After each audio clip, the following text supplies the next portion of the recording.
结婚后，在婆家不会吃亏的女人，往往有这些聪明之处。人们习惯性的将迈入婚姻当成爱情的圆满，许多老人们看着儿女们结婚之后，也觉得心里的一块石头终于落地。实际上，婚姻更像是一个中转站，熬过了恋爱中的风雨，又将要迎来更大的考验。毕竟此时两人要面对的都不仅仅是彼此，而是两个家庭。如果此时稍有松懈，或许这趟旅程同样会前功尽弃。相信对于大多数的女人来说，结婚比恋爱时更累，因为除了要承担更多的责任，完成角色上的转变，还要面对一个千古难题——婆媳关系。有些女人兴高采烈的迈入婚姻，却最终恨不得逃离；还有一些人从明媚的少女，被折磨成了怨天尤人的少妇，或多或少都有婆媳关系不好的原因。正如电视剧《婆婆来了》中，骄傲又活泼的何玲，因为遇上了一个不讲理的婆婆，被生活凌虐的不成样子。她本来具有着非同一般的外在条件，每一种都能通往幸福，却还是败在了家庭的一地鸡毛上，实在是可悲。女人遇上一个恶婆婆，宛如深入泥潭，越挣扎越下沉，唯有回头才是上策。但很多时候，婆媳关系不好也不仅仅是婆婆的问题，也在于女人自身不懂得经营。真正有本事的女人会果断放弃糟糕的婆家，也懂得成为婆媳关系的主导者，避免自己被人欺负。一般来说，在婆家不受欺负的女人，往往有这些聪明之处：一、保持善良的同时，要把握分寸，懂得拒绝。任何关系变坏，都是从不讲分寸与一昧妥协开始的。比如，有些婆婆明知儿子已经组成新的家庭，却还是随意插手小两口的事情；有些儿媳太过高高在上，屡屡命令婆婆，两人心有怨言，却又不好意思直说，一来二去，矛盾便悄然爆发，最终造成不可挽回的结果。不管说了多少次婆婆也是妈，都改变不了婆婆和儿媳不过是一般关系的现实。也正是因此，双方才更应该遵守相处的原则和分寸。无论你多么想要善待婆婆，都不要失去分寸，懂得拒绝对方不合理的要求。因为只有如此，对方才不敢随便欺负你，而不是仗着你的善良变本加厉。婚姻是一辈子的大事，婆媳关系也可能伴随你很长时间。如果从一开始就没有明确自身的底线，在婆家失去了地位，那么以后想要再站稳脚跟就是难上加难。如果你不想在婆家受欺负，就不要失去分寸。当婆媳关系建立在正确的方向时，即便不能为婚姻锦上添花，也必然不会阻挡你奔向幸福。二、保证娘家和自己的强大，不给别人看不起你的理由。其实婚姻也是现实的，两个人虽是由于感情而结合，但也会考量彼此的家境。而在婚后，婆家人对你的态度也在于你和娘家。邻居周姐的婆婆是出了名的不好惹，周围的人几乎不愿意和她多说话。然而就是摊上了这样的婆婆，周姐却硬是没受一点委屈。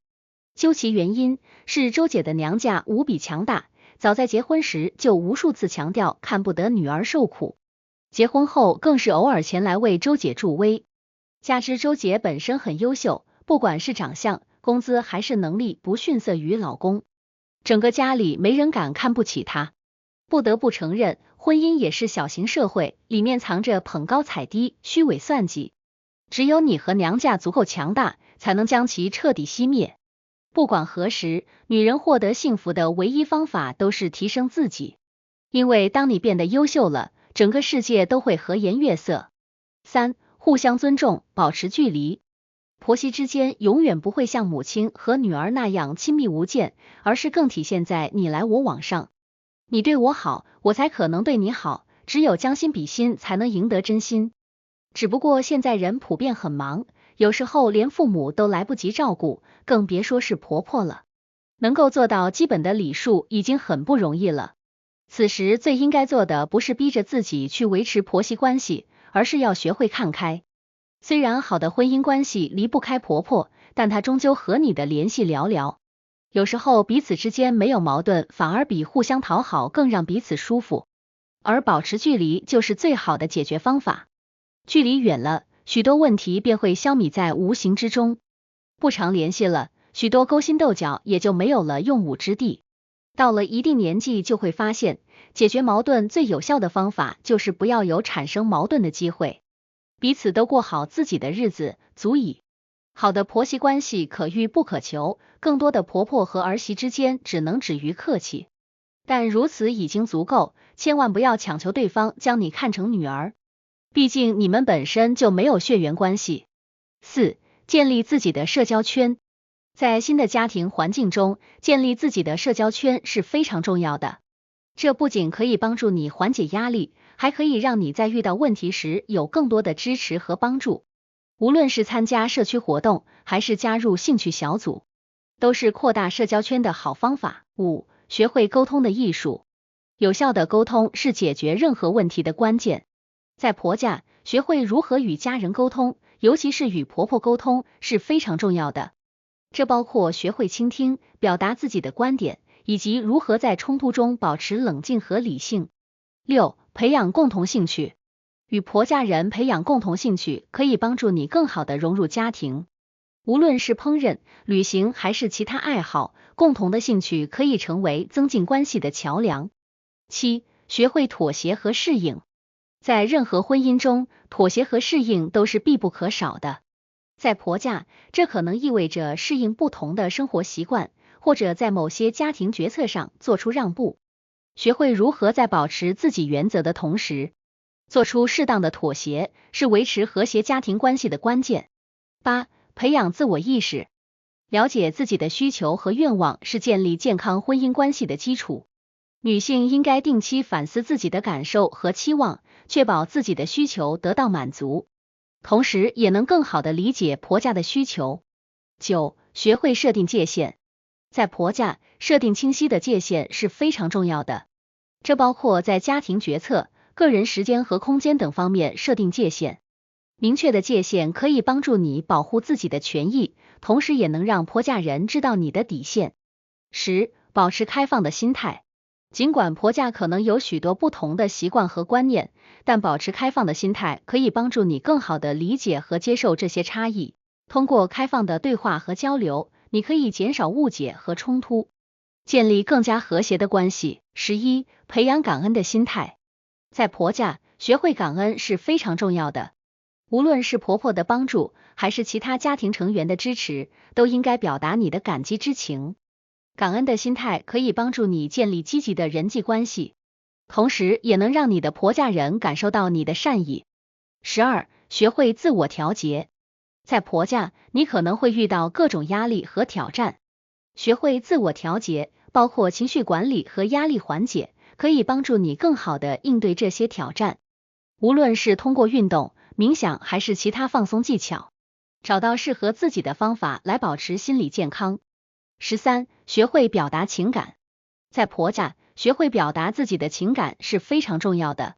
无论是通过言语、肢体语言还是书面表达，清晰地传达你的感受和需求，可以帮助你建立更加真诚和深入的关系。14. 培养耐心。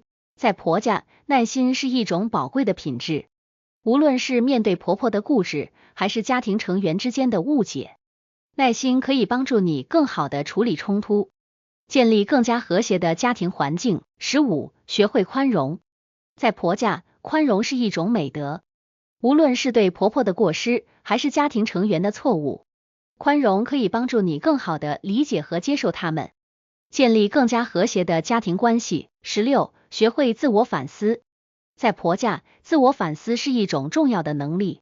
无论是面对成功还是失败，自我反思可以帮助你更好地理解自己的行为和决策，不断提升自己。17. 保持谦逊。在婆家，谦逊是一种重要的品质。无论是面对婆婆的意见，还是家庭成员的建议，谦逊可以帮助你更好地接受和学习，建立更加和谐的家庭关系。18. 学会自我保护。在婆家，自我保护是一种重要的能力。无论是面对婆婆的攻击，还是家庭成员的误解，自我保护可以帮助你保护自己的权益，建立更加健康和稳固的家庭关系。19. 学会自我提升。在婆家，自我提升是一种重要的能力，无论是通过学习、工作还是其他方式。自我提升可以帮助你不断提升自己的知识和技能，建立更加成功和满足的生活。在婆家，乐观是一种重要的品质，无论是面对挑战还是困难，乐观可以帮助你保持积极的态度，不断前进。总之，结婚后在婆家不会吃亏的女人，往往是那些懂得如何在复杂的人际关系中找到平衡，如何在保持自己的同时，与家人建立和谐关系的女人。通过上述的建议和策略，女性可以更好的在婆家立足，享受婚姻带来的幸福和满足。